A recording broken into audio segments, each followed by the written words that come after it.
Hello guys, मैं कृष्णा स्वागत करता हूं आपका अपने यूट्यूब चैनल सहज ट्यूटोरियल्स में। आज हम लोग स्टडी करेंगे एक्सरसाइज 3.3 के इंट्रोडक्शन पार्ट की। ठीक है, तो सबसे पहले हम स्टार्ट करते हैं काइंड्स ऑफ क्वाड्रिलेटरल्स। तो क्वाड्रिलेटरल्स कितने टाइप्स के होते हैं हम इसके बारे में स्टडी करेंगे। तो सबसे फर्स्ट टाइप होता है वो होता है ट्रपेजियम। ठीक है, ट्रपेजियम क्वाड्रिलेटरल का फर्स्ट टाइप क्या है? ट्रपेजियम। तो ट्रपेजियम की डेफिनेशन क्या होती है? Trapezium is a quadrilateral with a pair of parallel sides. Trapezium एक क्वाड्रिलेटरल होता है जिसकी पेयर्स ऑफ पैरेलल साइड, जो दो मतलब एक जो पेयर होते हैं उसके आपस में क्या होते हैं? पैरेलल होते हैं। ठीक है, उसे हम क्या कहते हैं? ट्रपेजियम कहते हैं। ठीक है, जैसे ये सब, ये डायग्राम, ये क्या है? ये इसके क्या है? पैरेलल है। ठीक है, और ये इसके पैरेलल है, ये लाइन इसके पैरेलल है, ये लाइन इसके पैरेलल है। तो दीज आर ट्रपेजियम। यदि हम बात करते हैं इन सब डायग्राम की, तो ना ये इसके पैरेलल है ना ये इसके पैरेलल है। ठीक है, पैरेलल नहीं है कोई भी आपस में। इस डायग्राम में भी पैरेलल नहीं है। ठीक है, तो हम ये कह सकते हैं कि दीज आर नॉट ट्रपेजियम। ठीक है, और इस डायग्राम की बात करें तो 1 2 3 4 5 नंबर ऑफ साइड्स 5 हो गए, तो ये तो क्वाड्रिलेटरल ही नहीं होगा। ठीक है, ये क्वाड्रिलेटरल होगा ही नहीं। ठीक है, तो आपको पता चला ना ट्रपेजियम क्या होते हैं? ट्रपेजियम वे होते हैं जिसके पैरेलल साइड्स होते हैं। ठीक है, जो पेयर्स ऑफ जो साइड्स होते हैं वो क्या होते हैं? आपस में पैरेलल होते हैं। एंड जो ट्रपेजियम नहीं होते हैं उनके आपस में साइड्स पैरेलल नहीं होते हैं। ठीक है, अब आपको ये एक टास्क करना है, आप कर लेना। ठीक है, अब हम आगे चलते हैं। अब हम बात करते हैं काइट की। सेकेंड टाइप्स जो होती है क्वाड्रिलेटरल्स की वो होती है काइट। ठीक है, काइट। तो काइट की डेफिनेशन काइट क्या है? कि kite is a special type of quadrilateral. Kite जो होता है वो एक स्पेशल टाइप का क्वाड्रिलेटरल होता है। ठीक है, this side with the same, ठीक है, मार्किंग इन ईच फिगर, ठीक है, इक्वल। फॉर एग्जांपल आपको दिया है, ये दिया है। तो काइट्स क्या होते हैं? इससे काइट्स के भी कितने साइड्स होते हैं? 4 साइड्स होते हैं। ऑब्वियसली बात है, क्योंकि ये क्या है? क्वाड्रिलेटरल है। ठीक है, तो जो काइट्स में होता है इसके जो आप बोल सकते हो एडजेसेंट जो साइड्स होते हैं ना, वो आपस में इक्वल्स होते हैं। जैसे ये इसके इक्वल है, ये साइड्स इसके इक्वल है। ठीक है, तो ये क्या हो गया? एक काइट हो गया। ठीक है, दीज आर काइट्स। जैसे ये सपोज आपके एक पॉइंट है, तो इसकी जो एडजेसेंट साइड है, इसकी जो एडजेसेंट साइड है, ये आपस में क्या होंगे? इक्वल। यदि हम इस पॉइंट की बात करें तो इसकी एडजेसेंट साइड ये है, इसका ये है, तो ये भी आपस में क्या होंगे? इक्वल होंगे। ठीक है, यदि हम डायग्राम इसकी बात करें, यदि इस पॉइंट से बात करते हैं तो ये इसका एडजेसेंट साइड, ये इसका एडजेसेंट मतलब उस पॉइंट से सटा हुआ साइड। ठीक है, तो ये इसके इक्वल हो गया। ठीक है, ऐसे ही ये इसके इक्वल हो गया। तो दीज आर क्या है? काइट्स हैं। ठीक है, यदि हम इस सेकेंड पार्ट के डायग्राम की बात करें तो यहाँ पे ये इक्वल तो है, ठीक है, पर ये क्या है? ये एक एक्स्ट्रा साइड है। तो नंबर ऑफ साइड यहाँ पे क्या है? 5। तो ये क्वाड्रिलेटरल होगा नहीं। जब क्वाड्रिलेटरल नहीं होगा तो काइट भी नहीं होगा। ठीक है, यदि हम इसकी बात करें तो ये यदि पॉइंट है तो इसके एडजेसेंट साइड ये है, पर ये है तो ये इसके इक्वल नहीं है। ठीक है, तो ये काइट नहीं है। ये बेसिकली क्या है? पैरेललोग्राम है। यदि हम इसकी बात करें सेम, तो ये क्या है? इसके ये इक्वल है, लेकिन ये इसके इक्वल है और ये इसके इक्वल नहीं है। तो दीज आर नॉट काइट्स। ठीक है, तो हमने काइट्स की डेफिनेशन भी पढ़ लिया और एग्जांपल्स भी।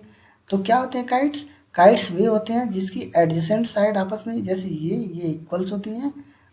ठीक है, और जैसे सपोज ये है तो ये इसके इक्वल होंगे। ठीक है, तो इस स्पेसिफिक टाइप के शेप को आप क्या कहते हैं? काइट। ठीक है, अब हम आगे बात करते हैं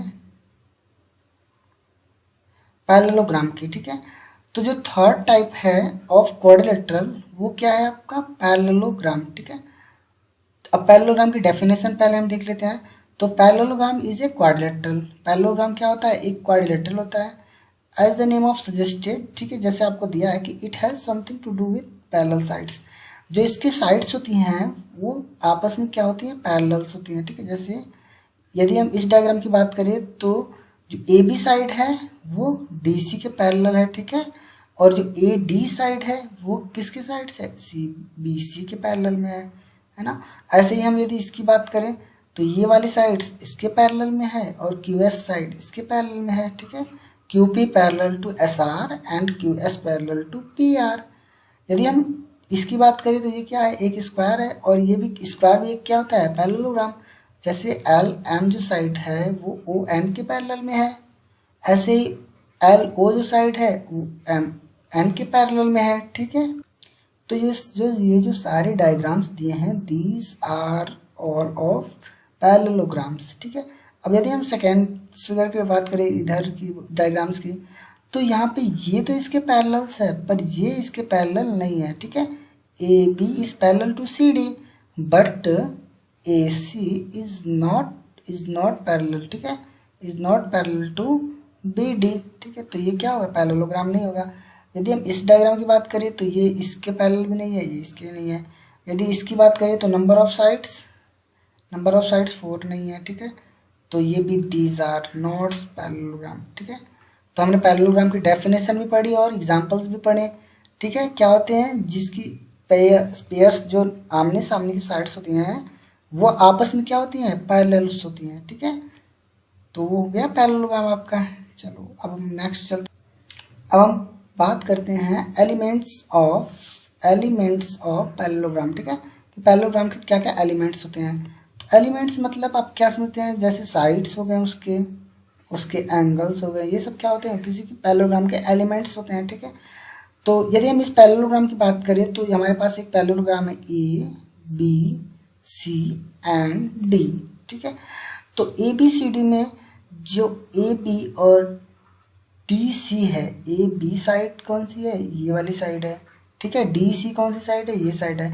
तो ये दोनों आपस में क्या है, अपोजिट साइड है। अपोजिट मतलब जो एक दूसरे की, जैसे एक यहाँ पे है तो दूसरा यहाँ, उसके जस्ट अपोजिट, उसका उल्टा। तो ये क्या हो गए, अपोजिट साइड्स हो गए, ठीक है। ऐसे ही ए डी की अपोजिट कौन सी है, ये है, ठीक है। तो इसके एंगल्स आपको बस देखने हैं, इसलिए आपको साइड्स का पहले बताया जा रहा है। जैसे ये एंगल ए है सपोज, तो एंगल ए का अपोजिट कौन सा एंगल होगा, सी। एंगल ए का अपोजिट एंगल सी होगा। ऐसे ही एंगल डी का अपोजिट एंगल बी होगा, ठीक है। डी का अपोजिट एंगल बी होगा, ठीक है। तो आपको यहाँ से पता चलेगा कि जैसे यहाँ से एडजेसेंट एंगल का भी पता चलेगा कि ए के एडजेसेंट एंगल कौन से होंगे। जैसे ये डी हो सकता है, बी भी हो सकता है। साइड्स कौन से होंगे, ए के डी हो सकता है, ए डी हो सकता है और ए बी हो सकता है, ठीक है। तो ये आपको एलिमेंट्स पता होना चाहिए कि ये जो साइड्स होते हैं उसे दो हम नाम से लिखते हैं। जैसे कोई भी साइड्स हो गई तो उसके दो नाम होते हैं, ठीक है, दो नाम हो सकते हैं।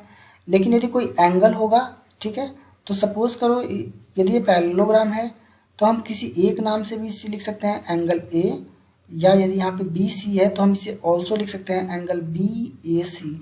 जो हमारा एंगल होता है वो मिड में आना चाहिए, ठीक है। ए बीच में आएंगे ना, तो एंगल यहाँ पे मिड में आना चाहिए उसका नाम, ठीक है। अब हम यदि पैरेललोग्राम की बात करें तो एक हमें प्रॉपर्टी यहाँ से मिलता है कि the opposite sides of parallelogram are equal in length. ये आपको याद कर लेनी है, ठीक है।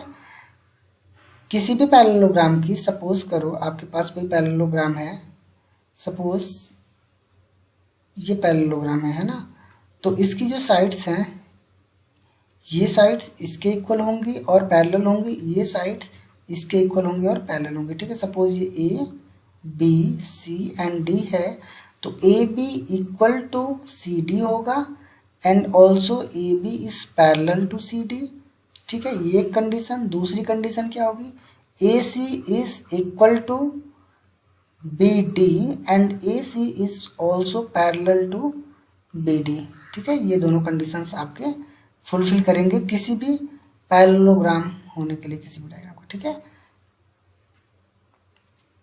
किसी भी डायग्राम को पैरेललोग्राम होने के लिए। अब जैसे हम एक आध एग्जांपल सॉल्व कर लेते हैं। जैसे एग्जांपल नंबर 3 की बात करें कि find the perimeter of the parallelogram P Q R S. आपको एक पैरेललोग्राम ये दिया है पी क्यू आर एस, इसका आपको पेरीमीटर फाइंड आउट करना है, ठीक है। तो पेरीमीटर का फॉर्मूला क्या होता है, सिंपल, कोई भी पेरीमीटर आपको निकालना हो किसी भी फिगर या डायग्राम का, तो उसके ऑल साइड्स का जो सम होता है, ऑल साइड्स का जो सम होता है वही उसका क्या होता है, पेरीमीटर होता है, ठीक है। तो ये पैरेललोग्राम आपको दे रखा है तो इसके ऑल साइड्स का सम ही क्या होगा, पेरीमीटर होगा। तो सपोज आपको बस यहाँ पे एक ही चीज़ जाननी है कि यदि पैरेललोग्राम है तो इसकी अपोजिट साइड्स इक्वल है। ये 12 सेंटीमीटर दिया है तो ये भी कितना हो जाएगा 12 सेंटीमीटर। ये 7 आपको गिवन है तो ये भी कितना हो जाएगा 7। तो इसका पेरीमीटर क्या होगा 7 + 7 + 12 + 12, ठीक है। तो ऑल साइड्स का सम आप करेंगे 38 सेंटीमीटर, इसका क्या आ जाएगा पेरीमीटर आ जाएगा, ठीक है। अब हम एग्जाम्पल नंबर 4 की बात कर लेते हैं। एक एग्जाम्पल देख लेते हैं 4 कि इन द फिगर 3.26 ये आपको डायग्राम दिया है। BEST is a parallelogram to find the value of x y z। ये आपको डायग्राम गिवन है तो आपको एंगल बताने हैं x y और z के एंगल क्या होंगे। तो यदि ये आपको डायग्राम गिवन है तो यदि ये एंगल B है तो ये x भी क्या होगा 100 होगा। क्यों? क्योंकि पैरेललोग्राम के अपोजिट एंगल जो होते हैं अपोजिट एंगल इक्वल होते हैं, ठीक है। इससे आप कह सकते हैं कि x की वैल्यू क्या आ गई 100 आ गई, ठीक है। अब जब x की वैल्यू 100 आ गई तो z की कितनी आएगी z की, यदि आप जानते हो कि यदि ये हमारा एक, ठीक है, ये यदि यहाँ पे यदि ये फॉर्म हो रहा है ये सपोज ये, ठीक है, तो ये पैरेलल है तो ये है कितना हमारा 100। तो ये कितना होगा ये कितना हो जाएगा 180 माइनस 100 हो जाएगा। क्यों? क्योंकि ये कौन सा एंगल है ये यही तो एंगल है हमारा, ये वाला एंगल इसके करस्पॉन्डिंग एंगल हुआ। तो वो कितना हो जाएगा 180 में से 100 सब्ट्रैक्ट हो जाएगा तो कितना आ जाएगा 80। तो जो z की वैल्यू आ गई वो कितनी आ गई 80, ठीक है। अब हम y की निकाल लेते हैं। तो आप देखो ये जो सपोज करो ये तो दो पैरेलल लाइन है, ये पैरेलल लाइन है ये पैरेलल लाइन है और ये कोई ट्रांसवर्सल लाइन है, ठीक है।